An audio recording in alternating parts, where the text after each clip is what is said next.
Study IQ IAS, अब तैयारी हुई अफोर्डेबल। नमस्कार दोस्तों जो सिलिकॉन वैली बैंक का कोलैप्स हुआ है, इसको लेकर कई सारे सवाल खड़े हो रहे हैं, लेकिन एक बड़ा इंपैक्ट भारत के ऊपर भी आया है। देखिए, ऐसा नहीं होता है कि कहीं पर इतना बड़ा एक इंसिडेंट हुआ हो और उसकी वजह से भारत एकदम सुरक्षित रहेगा।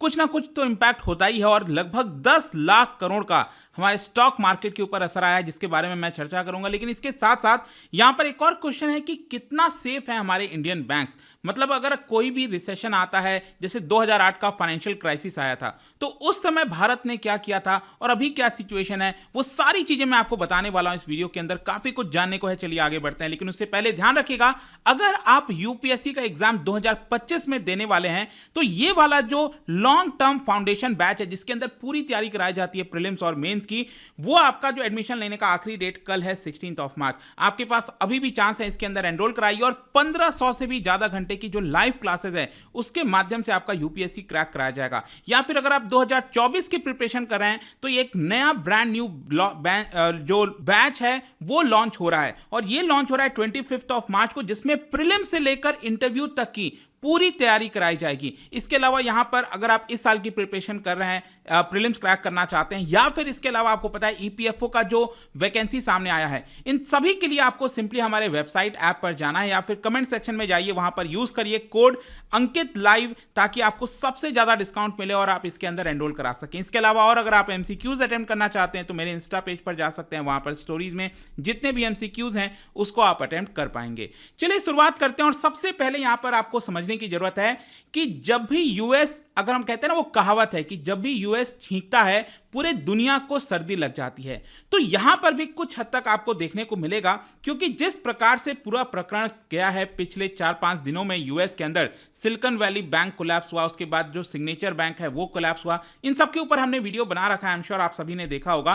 तो उसके बाद क्या है कि भारत का जो स्टॉक मार्केट है, आप देख सकते हो, स्पेशली यहां से पिछले 4-5 दिनों में ये जो गिरावट आपको देखने को मिल रही है, इसकी वजह से जो इन्वेस्टर्स हैं उनका 10 लाख करोड़ रुपए खर्च हो गया है, खत्म हो गया है। और यहां पर आपको यह भी पता होना चाहिए कि जो बीएससी की, जब हम सेंसेक्स की बात करते हैं, तो इसमें टॉप 30 कंपनीज आते हैं, तो ये बॉम्बे स्टॉक एक्सचेंज का है। अब बॉम्बे स्टॉक एक्सचेंज में अगर आप देखोगे ना, तो 8 मार्च को, मतलब कि जब यह अनाउंसमेंट किया गया था कि सिल्वर वैली बैंक बंद होने वाला है, उस समय बॉम्बे स्टॉक एक्सचेंज में जितनी भी कंपनीज थी, उनका अगर आप मार्केट कैपिटलाइजेशन देखोगे तो उसकी वैल्यू थी लगभग 266 लाख करोड़।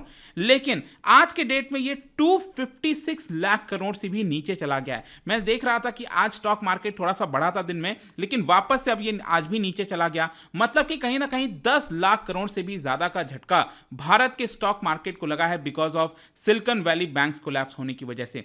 और कहीं ना कहीं यहां पर काफी हद तक अभी कुछ समय के लिए, शॉर्ट टर्म के लिए, जो मार्केट ऊपर नीचे जा रहा है, उसमें काफी बड़ा इंफ्लुएंस यूएस का देखने को मिलेगा। और साथ ही साथ यूएस की सरकार ने कोशिश भी यहां पर किया कि कैसे भी जो कस्टमर्स के कॉन्फिडेंस हैं उसको यहां पर बढ़ाया जा सके, लेकिन कहीं ना कहीं जो बैंकिंग शेयर्स हैं दुनिया भर में, उसमें इंपैक्ट आया है। जो ग्लोबल शेयर्स अगर आप देखोगे, जैसे यूएस का आप स्टॉक मार्केट देखिए, वहां के जो जैसे भारत के अंदर आपका सेंसेक्स हो गया, निफ्टी हो गया, वैसे ही वहां पर डो जोन्स जो इंडेक्स है, वो उसके अंदर आप देखोगे तो यहां पर भी आपको गिरावट देखने को मिलेगी। मतलब कुछ वैसा ही पैटर्न, जैसे ये डो जोन्स हो गया और यहां पर आप देख सकते हो सेंसेक्स, कुछ वैसा ही पैटर्न आपको देखने को मिलेगा कि अगर यूएस के अंदर इतनी बड़ी दिक्कत आती है, तो ऑब्वियस सी बात है भारत में भी आएगा। और इसका मैं आपको एक लेटेस्ट अपडेट ये भी बता दूं कि मूडीज के द्वारा यूएस के और 6 बैंकों को यहां पर रिव्यू के अंदर डाला गया है। तो हो सकता है उनकी जो रेटिंग्स हैं उसको भी कम कर दिया जाए। तो आप समझ रहे हो ना कि जब एक बड़ा बैंक कोलैप्स होता है,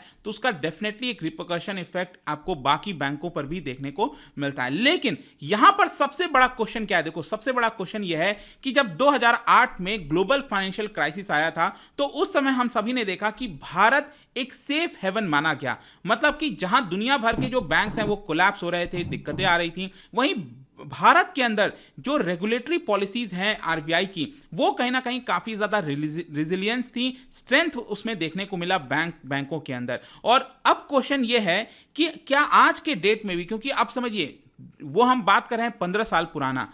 आज 15 साल के बाद बहुत सारी चीजें डिफरेंट हो गई हैं, हम और ज्यादा ओपन हो गए हैं, और ज्यादा इंटरकनेक्टेड हो गए हैं। तो क्या आज के डेट में भी जो भारत के बड़े बैंक्स हैं, स्पेशली जो हम कहते हैं ना डोमेस्टिक सिस्टमिकली इंपॉर्टेंट बैंक्स, जिसके अंदर एसबीआई आता है, आईसीआईसीआई आ गया, एचडीएफसी आ गया, जो बड़े बैंक्स हैं, क्या आज भी उतना ही सेफ हैं जितना पहले थे?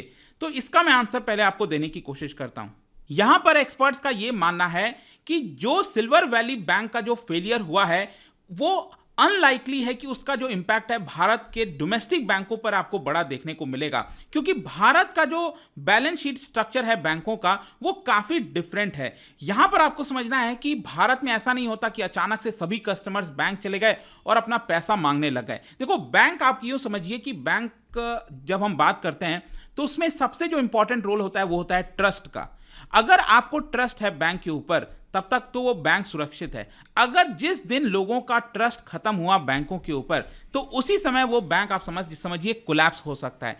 क्योंकि आपको ये जानना है कि कोई भी बैंक हो, चाहे एसबीआई हो, कोई भी बड़ा बैंक हो, यहां पर डिपॉजिटर्स अपना खूब सारा पैसा जमा करते हैं।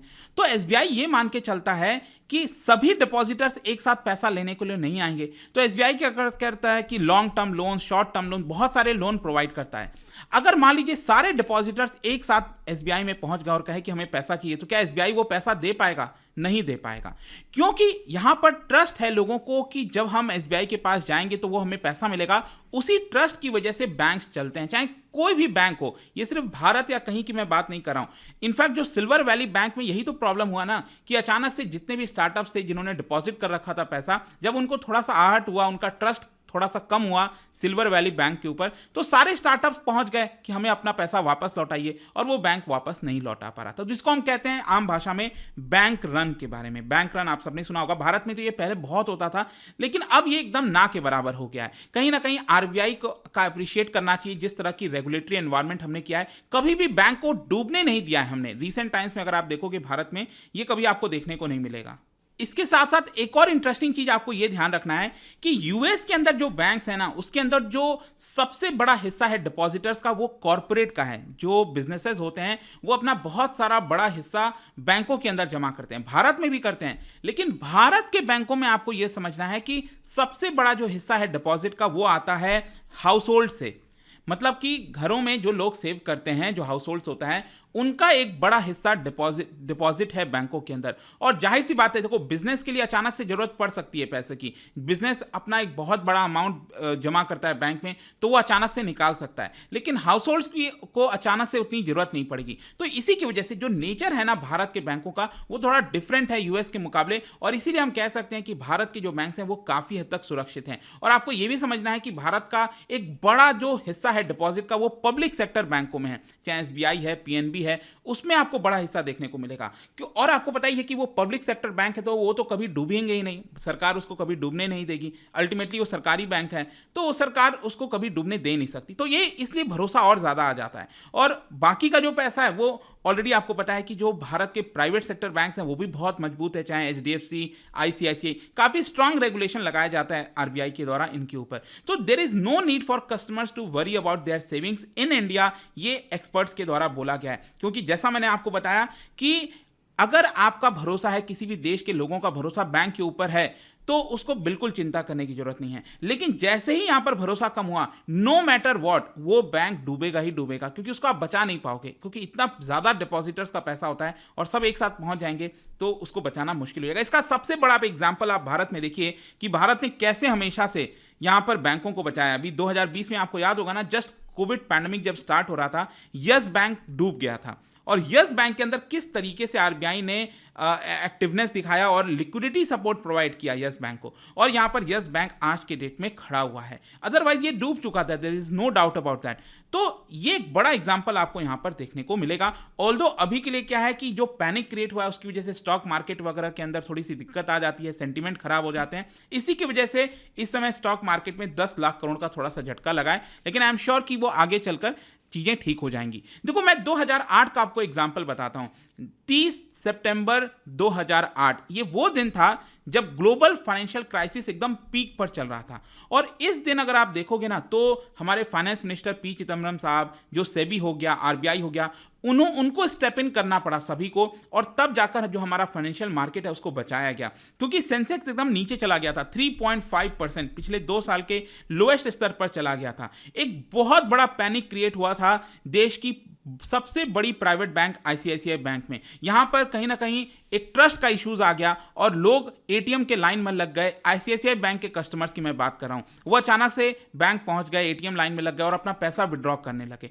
और जैसा मैंने बताया कि सभी लोग अगर बैंक पहुंच जाएंगे पैसा लेने, तो वो बैंक के पास उतना पैसा नहीं होता है। लेकिन जिस तरीके से भारत सरकार ने, जैसे कि यहां पर आरबीआई ने बहुत ही एक रेयर स्टेटमेंट दिया, यूजुअली कभी इस तरह से आरबीआई सामने नहीं आती है, लेकिन एक बहुत ही रेयर स्टेटमेंट आरबीआई के द्वारा दिया गया और भरोसा दिलाया गया लोगों को। देखिए, काफी लिक्विडिटी है आईसीआईसीआई बैंक में, आपको चिंता करने की जरूरत नहीं है। और आरबीआई ने भी क्या किया कि बहुत सारा कैश जो है वो आईसीआईसीआई बैंक को प्रोवाइड कर दिया, ताकि जो भी कस्टमर अपना कैश विड्रॉ करने जा रहे हैं वो आराम से विड्रॉ कर सकते हैं। तो तब जाकर लोगों का भरोसा आया, और इसीलिए जो आईसीआईसीआई बैंक एक तरह से लग रहा था कि क्या ये भी डूबेगा फाइनेंशियल क्राइसिस के समय, तो नहीं, ऐसा नहीं हुआ। उसको काफी इजीली बचा दिया गया, क्योंकि लोग अपना पैसा लेने फिर नहीं गए। ठीक है, तो ये बहुत ज्यादा इंपॉर्टेंट होता है, हमें समझने की जरूरत है। तो कंक्लूजन यही निकलता है कि किसी भी देश में एक बड़ा बैंक जब फेल होता है तो उसका एक काफी इंपैक्ट जो है आपको उस देश के अंदर, देश के बाहर देखने को मिल सकता है। डिपेंड करता है, अगर कोई ऐसा बैंक है जो उस डोमेस्टिक इकोनॉमी में ही यहां पर शामिल है, तो उसका इंपैक्ट डोमेस्टिकली ही देखने को मिलेगा। लेकिन अगर उस बैंक का जो विस्तार है वो पूरे विश्व के अंदर है, तो पूरे विश्व के अंदर उसका इंपैक्ट देखने को मिलेगा।